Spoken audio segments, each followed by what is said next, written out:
একটু গভীর মনোযোগ দিয়ে শোনে না মা। মা বোনেরা নামাজ পড়তে ঠিক মতো চায় না। জোহরের নামাজ পড়ে আসরের সময়, আসর পরে মাগরিবের সময়, আর মাগরিবের সময় হাঁসের বাচ্চা গরু ছাগল তুলতে গিয়ে নামাজ শেষ। আর এশার নামাজ ইন্ডিয়ার সিরিয়ালের নেশায় পড়েছে। তবে আপনাদের এলাকা অবশ্য ডিশের লাইন নাই, ডিশের লাইন নাই। ওই যে কালো কালো তার দিয়ে লাইন আছে, এই ডিশের লাইনের কারণে মা বোনেরা অধিকাংশ নষ্ট হয়ে গেছে। এরা স্টার জলসা জি বাংলা ধ্বংস করছে, সোনার বাংলা। টেবিলে ভাত রেডি করা থাকে, সারাদিন ব্যবসা বাণিজ্য করে যদি আছে বলে লাকির মা ভাত দাও, বলে প্লেটে বাড়া আছে টেবিলে খাইয়া নাও। কথা বলে যদি বলে একটু আসরে কাছে বসো, স্বামীর সাথে দুইটা গল্প করার ভাতটা খাওয়াও, বলে জটিল একটা সিরিয়াল হচ্ছে, এই পর্ব মিস করা যাবে না। এই জন্য স্বামীদেরকে বলতেছি, বউকে যদি নিজে রাখতে চান তাহলে দয়া করে বাড়িতে ডিশের লাইন বন্ধ করে দেন। এরা এই স্টার জলসা জি বাংলা দেখে ননদের সাথে কিভাবে ঝগড়া করা লাগবে, শাশুড়ির সাথে স্বামীকে কিভাবে আলাদা করা যায়, এগুলো ক্রিমিনালি ক্রিটিক্যাল বুদ্ধি মাথার ভিতরে নিয়ে আসে। এরা ষড়যন্ত্র শেখে এগুলো দেখে। কথা বল, আল্লাহ মা বোনদের হেদায়েত দান করেন, জোরে বলেন আমিন। সিরিয়াল দেখা বন্ধ করে দেন। ডিশের লাইনের বিল কে দেয়? আপনি। ওই কালো তার কিনছে কে? আপনি। এলইডি কিনছে কে? আপনি। সব তো আপনার। আর ভাইসা বলেন হুজুর মহিলাদের একটু ওয়াজ করেন। হ্যাঁ, বউ তোমার আর ওয়াজ আমি করব? তোমার খাই, তোমার পরে, তোমার হুকুম মানবে, খালি পুরুষ হইয়া ফোর্স করে ওঠো। বোঝে না, বোঝে না, পুরুষ হওয়া লাগবে। কথা কম। বউ বলে পর্দা করবে না, বোরকা ছাড়া বাইরে গেলে বলবে বোরকা পর, বোরকা পর। যদি বলো হ্যাঁ আমি মনে হয় পুরি হয়েছে যে বোরকা পর, পুরি হলে তোর দিকে কেউ তাকাবে না, এই বয়সে দোকানপাট থেকে বাইরে যায়। আর যদি না শুনতে চাই, খালি বলবে লাঠি গেল কোথায়, কালকে নিয়ে আসলে ওই লাঠি গেল কোথায়, খালি লাঠি খুঁজবেন, বাড়ির এই মুড়ে একবার ওই মুড়ে একবার, খালি দৌড়াবেন, দেখবেন এমনি বোরকা করে ভদ্র মহিলার সাথে বাইরে যায়। মারবেন খালি ফস ফস, রাত দেখাবেন, মানে এমন গরম দেখাবেন, বোরকা পরবো না রে, তোর নানি পর্যন্ত বলবে তুই চিনেছে রে, আমি সাবতাম রে, আমি কা পুরুষ না রে, পুরুষ। বসবে বসবে, স্বামী যে খেপা খেয়েছে আর জীবন যাবে, খালি ধমক দিবেন, খবরদার মারবেন না, বউ মারা যাবে না, বউ হলো ভালোবাসার জিনিস। কথা কোন ঠিক না? কষ্ট হচ্ছে আপনাদের না? আর বাড়াবো না, আগামীকালকে আলোচনা আছে না, তার কষ্ট দেওয়া যাবে না, অনেক রাত হয়েছে, শেষের দিকে যাই, একটু কষ্ট হচ্ছে আপনাদের। সেটা শুনলো কেউ আবার করে গজল, এই যে এখানে আবার একটা গজলের আবদার আছে। আচ্ছা ঠিক আছে, আমি দেখতেছি, এদিক খেয়াল করেন, শেষ কথা ফিনিশিংটা দিয়ে যায়, এদিক খেয়াল করেন, শোনেন শোনেন, মা বোন যারা আছে, দেবর হইতে আর কি হইতে, দুলে ভাইতে সাবধান, এই আমলটা করলেই হবে। অনেকের বাড়িতে দুলে ভাই আসে, শাশুড়িরা হলো সবচাইতে বুদ্ধি কম, নিজের হাতে খাবারের প্লেট টেলে রেডি কইরা 16 বছরের 14 বছরের যুবতী মেয়েটাকে বলে মা এই খাবারের প্লেটটা তোমার দুলে ভাইকে দিয়ে আসো, শিয়ালের কাছে মুরগি বানাও।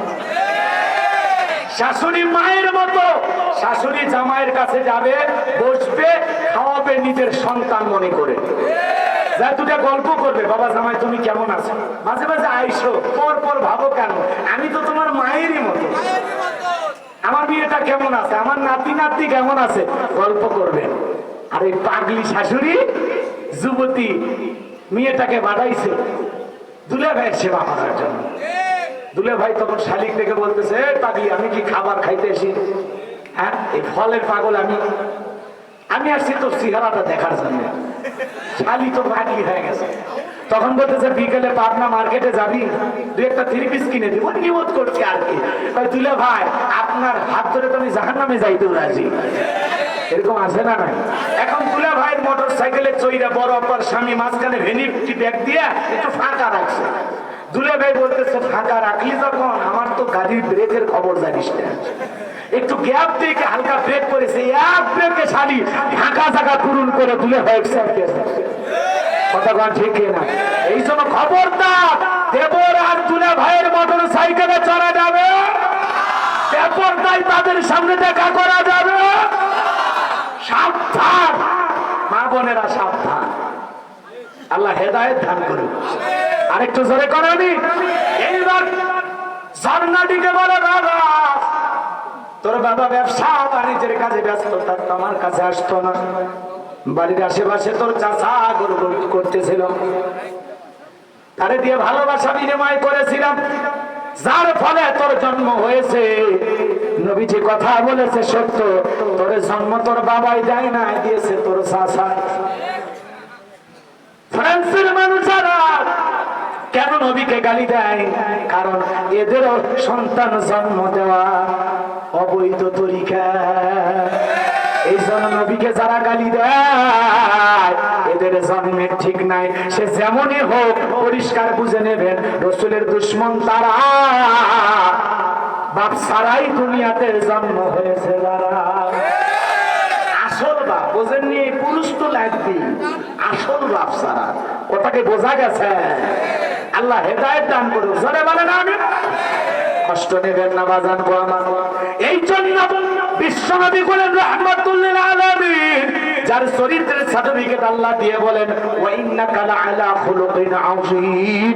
নবী গো আপনি হলেন পূত পবিত্র মহান চরিত্রের অধিকারী। আল্লাহু আকবার বলেন। আযীম আরবিতে এমন একটি শব্দ যার গভীরতা মাপা যায় না। এই পৃথিবীর সবচাইতে উত্তম চরিত্রের মানুষটির নাম মুহাম্মদুর রাসূলুল্লাহ সাল্লাল্লাহু আলাইহি সাল্লাম। যেই রাসূল 63 বছরের জিন্দেগিতে একটি মিথ্যা কথা বলেননি, এমন রাসূলের উম্মত হওয়ার পরে আপনি আমি খুশি না বেজার? এমন রাসূলকে নেতা মানতে কারা কারা রাজি? দুই হাত তুলে দেখান। আল্লাহ পাক আমাদের সবাইকে রাসূল প্রেমিক হওয়ার তৌফিক দান করুন। জোরে বলুন আমিন। আমার নেতা তোমার নেতা, আমার নেতা তোমার নেতা। তাহলে কাউসার থেকে কি শিখলেন?